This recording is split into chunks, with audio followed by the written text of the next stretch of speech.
Selebgram Oklin Via memang menuai hujatan imbas konten jilat es krim. Di tengah banyaknya hujatan tersebut muncul isu Rizky Bilar memberi dukungan kepada sang selebgram. Mendapati hal tersebut, Rizky Bilar bereaksi tegas.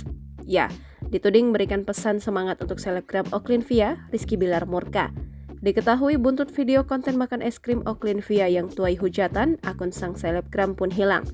Namun mendadak muncul akun Instagram yang mengatasnamakan Oklin Via dengan nama pengguna @oklinvia69. Pemilik akun @oklinvia69 itu mengunggah tangkapan layar seolah-olah dirinya mendapatkan pesan semangat dari Rizky Bilar.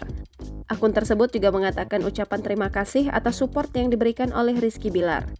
Halo Oklin, semangat ya, jangan hiraukan netizen ya cantik. Semoga masalahnya cepat selesai ya Oklin, tulis akun @rizkybilar palsu pada Jumat 10 Agustus 2023. Iya Kak Bilar, makasih banyak ya atas dukungannya, balas pemilik akun @oklinvia69. Tak terima dituding demikian, Rizky Bilar pun akhirnya beri klarifikasi.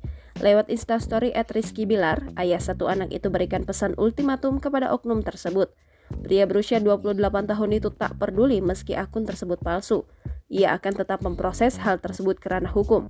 Tak lupa, Rizky Bilar juga menyisipkan undang-undang hukum tentang Undang-Undang ITE.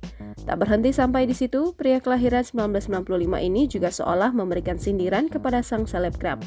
Seperti diketahui, Oklin Via mendapatkan kecaman hingga dianggap melakukan penistaan agama buntut konten makan es krim yang dinilai tidak senonoh.